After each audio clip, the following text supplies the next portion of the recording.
Continúan las búsquedas sobre el paradero de Alfonso Derbez, 38, Victoria Gorlami, 33, y Cassandra Wilson, 29 años, respectivamente. La policía aún no logra conectar las tres apariciones, pero sostienen que deben estar relacionadas de una u otra manera. A pesar de que caminan a ciegas, los investigadores no descartan la posibilidad de encontrarlos con vida. Soy Chuck Viñón para el Derry News. Muchas gracias por estar ahí. Necios. Jamás los podrán encontrar. Desconocen los vastos destinos inciertos del bazar.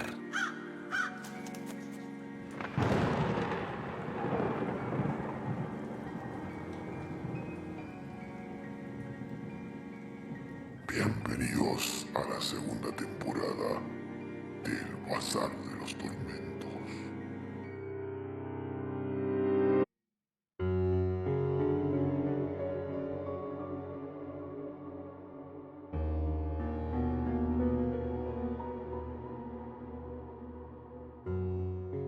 Hoy presentamos el extraño caso del señor Valdemar, de Edgar Allan Poe.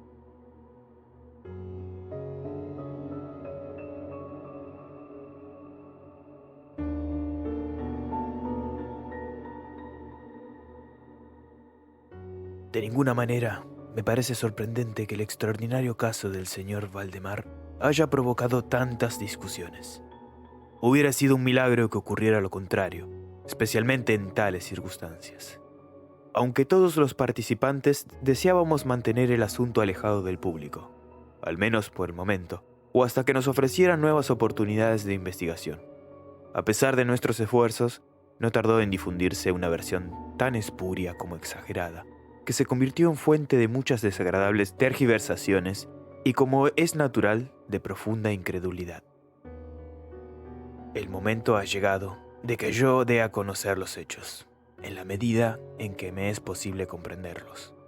Helos aquí sucintamente. Durante los últimos años, el estudio del hipnotismo había atraído repetidamente mi atención.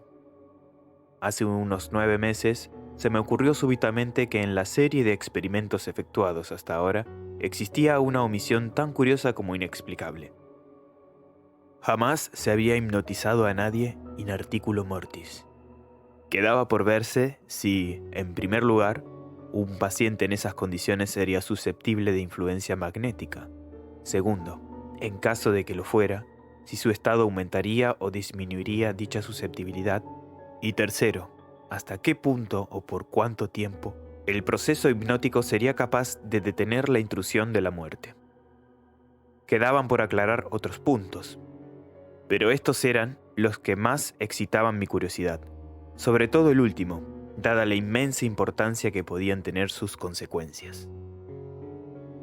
Pensando si entre mis relaciones habría algún sujeto que me permitiera verificar esos puntos, me acordé de mi amigo Ernest Valdemar, renombrado compilador de la Biblioteca Forensica y autor, bajo el nom de plume de Isaac Marx, de las versiones polacas de Wallenstein y Gargantua.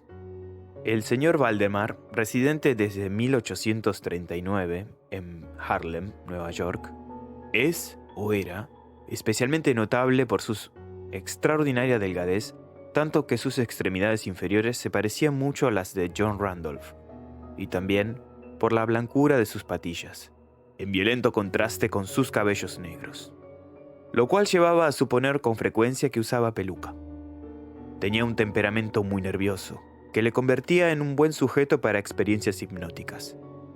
2 o 3 veces le había adormecido sin gran trabajo, pero me decepcionó no alcanzar otros resultados que su especial constitución me había hecho prever. Su voluntad no quedaba nunca bajo mi entero dominio, y por lo que respecta a la clara evidencia, no se podía confiar en nada de lo que había conseguido con él. Atribuía yo aquellos fracasos al mal estado de salud de mi amigo. Unos meses antes de trabar relación con él, los médicos le habían declarado tuberculoso. El señor Valdemar acostumbraba a referirse con toda calma a su próximo fin como algo que no cabe ni evitar ni lamentar. Cuando las ideas a que he aludido se me ocurrieron por primera vez, lo más natural fue que acudiese a Valdemar. Demasiado bien conocía la serena filosofía de mi amigo para temer algún escrúpulo de su parte. Por lo demás, no tenía parientes en América que pudieran intervenir para oponerse. Le hablé francamente del asunto y para mi sorpresa noté que se interesaba vivamente. Digo para mi sorpresa, pues, si bien hasta entonces se había prestado libremente a mis experimentos, jamás demostró el menor interés por lo que yo hacía. Su enfermedad era de las que permiten un cálculo preciso sobre el momento en que sobrevendrá la muerte. Convinimos, pues, en que me mandaría llamar 24 horas antes del momento fijado por sus médicos para su fallecimiento. Hace más de 7 meses que recibí la siguiente nota de puño y letra de Valdemar. Estimado P, ya puede venir. D y F coinciden que no pasaré de mañana a medianoche. Y me parece que han calculado el tiempo con mucha exactitud. Oh, Valdemar. Recibí el billete media hora después de escrito, y 15 minutos más tarde estaba en el dormitorio del moribundo. No le había visto en los últimos 10 días y me aterró la espantosa alteración que se había producido en tan breve intervalo. Su rostro tenía un color plomizo. No había el menor brillo en los ojos, y tan terrible era su delgadez que la piel se había abierto en los pómulos. Expectoraba continuamente y el pulso era casi imperceptible. Conservaba, no obstante, una notable claridad mental y cierta fuerza. Me habló con toda claridad, tomó algunos calmantes sin ayuda ajena, y en el momento de entrar en su habitación le encontré escribiendo unas notas en una libreta. Se mantenía sentado en el lecho con ayuda de varias almohadas, y estaban a su lado los doctores D y F. Luego de estrechar la mano de Valdemar, llevé aparte a los médicos y les pedí que me explicaran detalladamente el estado del enfermo. Desde hacía 18 meses, el pulmón izquierdo se hallaba en un estado semióseo o cartilaginoso, y como es natural, no funcionaba en absoluto. En su porción superior, el pulmón derecho aparecía parcialmente osificado, mientras la inferior era tan solo una masa de tubérculos purulentos que se confundían unos con otros. Existían varias dilatadas perforaciones y en un punto se había producido una adherencia permanente a las costillas. Todos estos fenómenos del lóbulo derecho eran de fecha reciente. La osificación se había operado con insólita rapidez, ya que un mes antes no existían señales de la misma, y la adherencia solo había sido comprobable en los últimos 3 días. Aparte de la tuberculosis, los médicos sospechaban un aneurisma de la aorta, pero los síntomas de osificación volvían sumamente difícil un diagnóstico. Ambos facultativos opinaban que Valdemar moriría hacia la medianoche del día siguiente, un domingo. Eran ahora las 7 de la tarde del sábado. Al abandonar la cabecera del moribundo para conversar conmigo, los doctores D y F se habían despedido definitivamente de él. No era su intención volver a verle, pero a mi pedido convinieron en examinar al paciente a las 10 de la noche del día siguiente. Una vez que se fueron, hablé francamente con Valdemar sobre su próximo fin, y me referí en detalle al experimento que le había propuesto. Nuevamente, se mostró dispuesto e incluso ansioso por llevar a cabo, y me pidió que comenzara de inmediato. 2 enfermeros, un hombre y una mujer, atendían al paciente, pero no me sentía autorizado a llevar a cabo una intervención de tal naturaleza frente a testigos de tan poca responsabilidad en caso de algún accidente repentino. Aplacé, por tanto, el experimento hasta las 8 de la noche del día siguiente, cuando la llegada de un estudiante de medicina de mi conocimiento, el señor Theodore L., me libró de toda preocupación.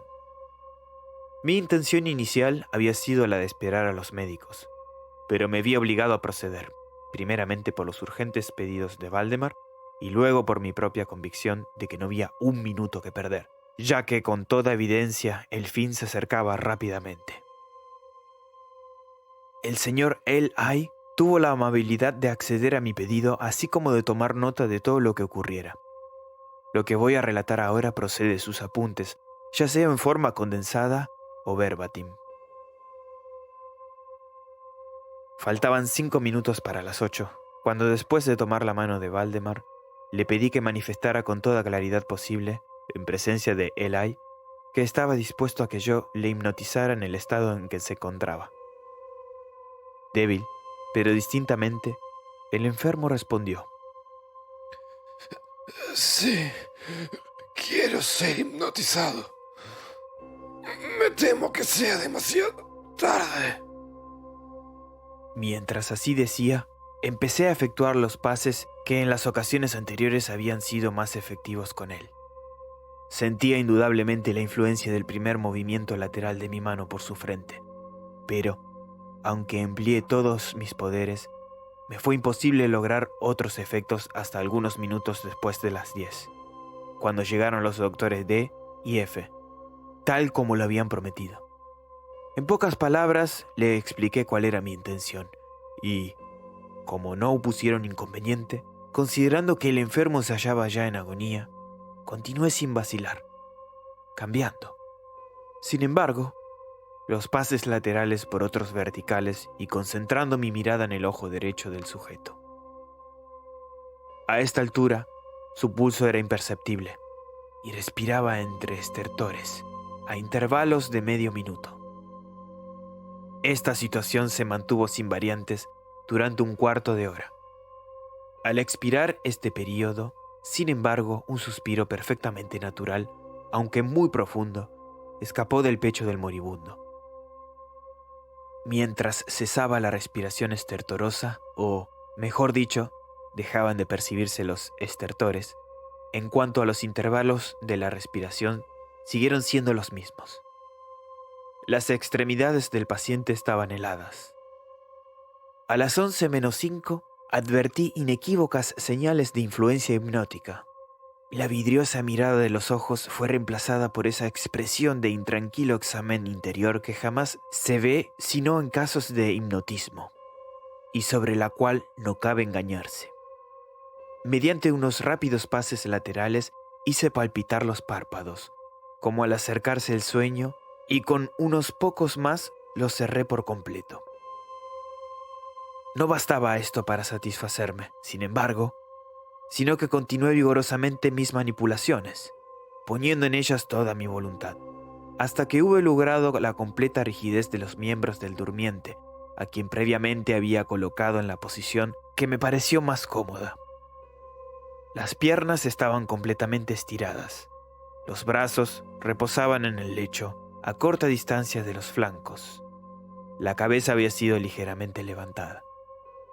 Al dar esto por terminado, era ya medianoche, y pedí a los presentes que examinaran el estado de Valdemar. Luego de unas pocas verificaciones, admitieron que se encontraba en un estado insólitamente perfecto de trance hipnótico. La curiosidad de ambos médicos se había despertado en sumo grado. El doctor D decidió pasar toda la noche a la cabecera del paciente, mientras el doctor F se marchaba, con promesa de volver por la mañana temprano. El I y los enfermeros se quedaron. Dejamos a Valdemar en completa tranquilidad hasta las 3 de la madrugada, hora en que me acerqué y vi que seguía en el mismo estado que al marcharse el doctor F. Vale decir, yacía en la misma posición y su pulso era imperceptible. Respiraba sin esfuerzo, aunque casi no se advertía su aliento, salvo que se aplicara un espejo a los labios. Los ojos estaban cerrados con naturalidad y las piernas tan rígidas y frías como si fueran de mármol. No obstante ello, la apariencia general distaba mucho de la muerte. Al acercarme intenté un ligero esfuerzo para influir sobre el brazo derecho a fin de que siguiera los movimientos del mío, que movía suavemente sobre su cuerpo. En esta clase de experimento jamás había logrado un buen resultado con Valdemar, pero ahora, para mi estupefacción, vi que su brazo, débil pero seguro, seguía todas las direcciones que le señalaba el mío. Me decidí entonces a intentar un breve diálogo. «Valdemar, ¿duerme usted?», pregunté. No me contestó, pero noté que le temblaban los labios, por lo cual repetí varias veces la pregunta. A la tercera vez, todo su cuerpo se agitó con un ligero temblor. Los párpados se levantaron lo bastante para mostrar una línea del blanco del ojo. Moviéronse lentamente los labios, mientras en un susurro apenas audible brotaban de ellos estas palabras. Sí, ahora duermo. ¡No me despierte! ¡Déjeme morir así! Palpé los miembros, encontrándolos tan rígidos como antes. Volví a interrogar al hipnotizado. ¿Sigues sintiendo dolor en el pecho, Valdemar? La respuesta tardó un momento y fue menos audible que la anterior. No sufro. Estoy muriendo. No me pareció aconsejable molestarle más por el momento, y no volví a hablarle hasta la llegada del Dr. F., que arribó poco antes de la salida del sol y se quedó absolutamente estupefacto al encontrar que el paciente se hallaba todavía vivo. Luego de tomarle el pulso y acercar un espejo a sus labios, me pidió que le hablara otra vez, a lo cual accedí. «Valdemar», dije, «¿sigue usted durmiendo?». Como la primera vez, pasaron unos minutos antes de lograr respuesta, y durante el intervalo el moribundo dio la impresión de estar juntando fuerzas para hablar. A la cuarta repetición de la pregunta, y con voz de que la debilidad volvía inaudible, murmuró. Sí, dormido, muriéndome. La opinión, o mejor, el deseo de los médicos, era que no se arrancase a Valdemar de su actual estado de aparente tranquilidad hasta que la muerte sobreviniera, cosa que, según consenso general, solo podía tardar algunos minutos. Decidí, sin embargo, hablarle una vez más, limitándome a repetir mi pregunta anterior. Mientras lo hacía, un notable cambio se produjo en las facciones del hipnotizado.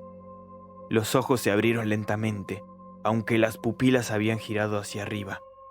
La piel adquirió una tonalidad cadavérica, más semejante al papel blanco que al pergamino, y los círculos écticos, que hasta ese momento se destacaban fuertemente en el centro de cada mejilla, se apagaron bruscamente. Empleo estas palabras porque lo instantáneo de su desaparición trajo a mi memoria la imagen de una bujía que se apaga de un soplo. Al mismo tiempo el labio superior se replegó, dejando al descubierto los dientes que antes cubría completamente, mientras la mandíbula inferior caía con un sacudimiento que todos oímos, dejando la boca abierta de par en par y revelando una lengua hinchada y ennegrecida. Supongo que todos los presentes estaban acostumbrados a los horrores de un lecho de muerte, pero la apariencia de Valdemar era tan espantosa en aquel instante que se produjo un movimiento general de retroceso. Comprendo que he llegado ahora a un punto de mi relato en el que el lector se sentirá movido a una absoluta incredulidad. Me veo, sin embargo, obligado a continuarlo. El más imperceptible signo de vitalidad había cesado en Valdemar. Seguros de que estaba muerto, lo confiábamos ya a los enfermeros, cuando nos fue dado observar un fuerte movimiento vibratorio de la lengua. La vibración se mantuvo aproximadamente durante 1 minuto. Al cesar, de aquellas abiertas e inmóviles mandíbulas, brotó una voz que sería insensato pretender describir. Es verdad que existen 2 o 3 epítetos que cabría aplicarle parcialmente. Puedo decir, por ejemplo, que su sonido era áspero y quebrado, así como hueco. Pero el todo es indescriptible, por la sencilla razón de que jamás un oído humano ha percibido resonancias semejantes. 2 características, sin embargo, según lo pensé en el momento y lo sigo pensando, pueden ser señaladas como propias de aquel sonido alguna idea de su calidad extraterrena.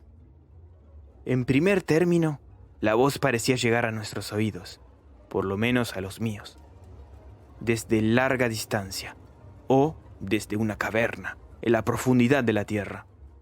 Segundo, me produjo la misma sensación, temo que me resultará imposible hacerme entender, que las materias gelatinosas y viscosas producen en el sentido del tacto. He hablado al mismo tiempo de sonido y de voz. Quiero decir que el sonido consistía en un silabeo clarísimo, de una claridad incluso asombrosa y aterradora. El señor Valdemar hablaba y era evidente que estaba contestando a la interrogación formulada por mí unos minutos antes. Como se recordará, le había preguntado si seguía durmiendo y ahora escuché. Sí. No. Estuve durmiendo. Y ahora estoy muerto.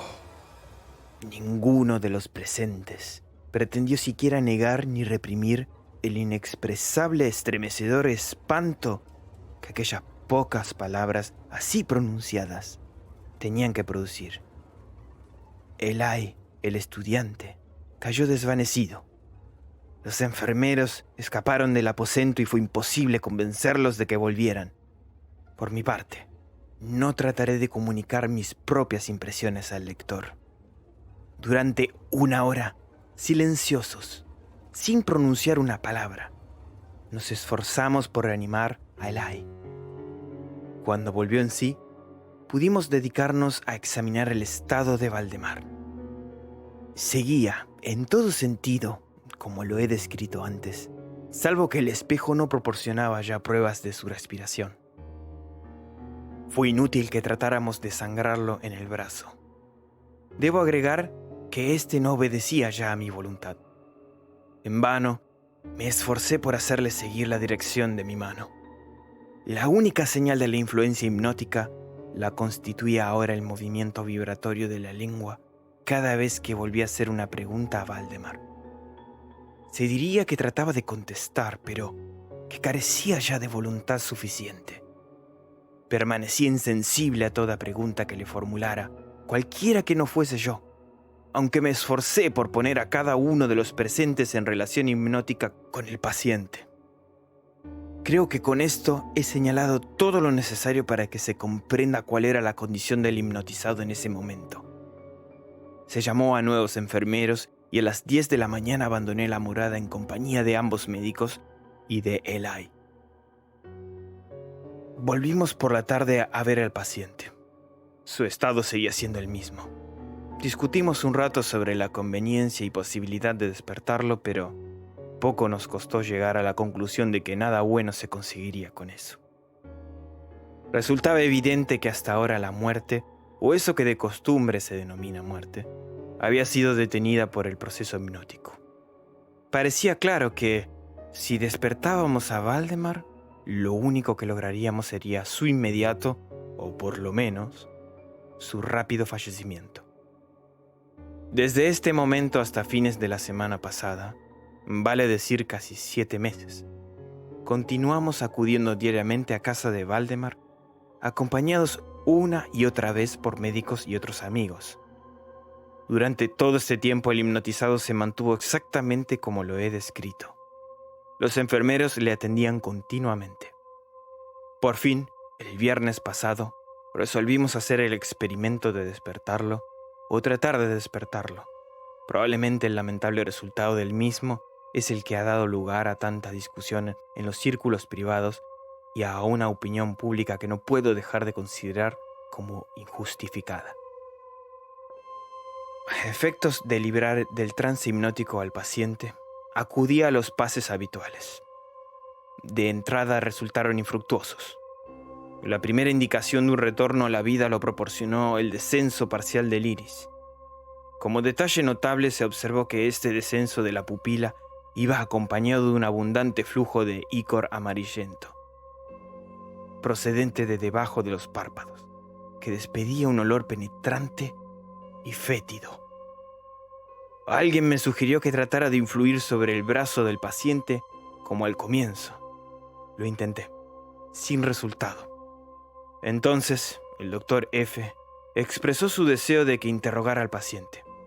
Así lo hice, con las siguientes palabras. Señor Valdemar, ¿puede explicarnos lo que siente y lo que desea? Instantáneamente reaparecieron los círculos écticos en las mejillas. La lengua tembló, o mejor dicho, rodó violentamente en la boca, aunque las mandíbulas y los labios siguieron rígidos como antes. Y entonces resonó aquella horrenda voz que he tratado ya de describir. Por el amor de Dios, pronto, hágame dormir o despiértame. Pronto, despiértame. Les digo que estoy muerto. Perdí por completo la serenidad y durante un momento me quedé sin saber qué hacer. Por fin, intenté calmar otra vez al paciente, pero al fracasar, debido a la total suspensión de la voluntad, cambié el procedimiento y luché con todas mis fuerzas para despertarlo. Pronto me di cuenta de que lo lograría, o por lo menos así me lo imaginé, y estoy seguro de que todos los asistentes se hallaban preparados para ver despertar al paciente. Pero lo que realmente ocurrió fue algo para lo cual ningún ser humano podía estar preparado. Mientras ejecutaba rápidamente los pases hipnóticos, entre los clamores de ¡Muerto! que literalmente explotaban desde la lengua y no desde los labios del sufriente, bruscamente todo su cuerpo, en el espacio de un minuto o aún menos, se encogió, se deshizo, se pudrió entre mis manos. Sobre el lecho, ante todos los presentes, no quedó más que una masa casi líquida de repugnante, de abominable putrefacción.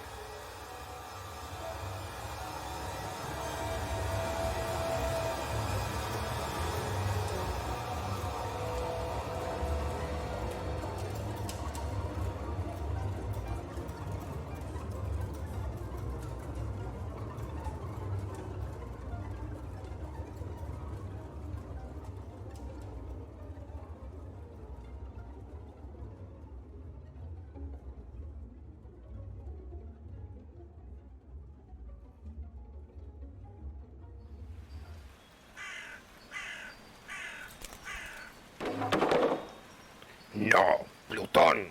Quita tus estúpidas alas del anaquel. ¿Es que acaso no eres consciente de lo que puede ocurrir si uno de esos objetos llegase a sufrir el más mínimo daño? Maldito seas, Plutón. Concebido en la maldad fuiste. Por ella vives.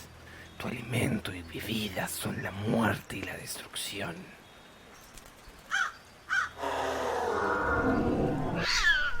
Y ahora vuelves a adoptar esa estúpida forma felina.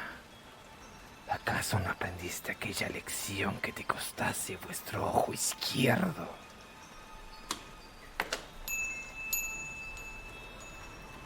Aquí se suma uno más para los anuncios de búsqueda.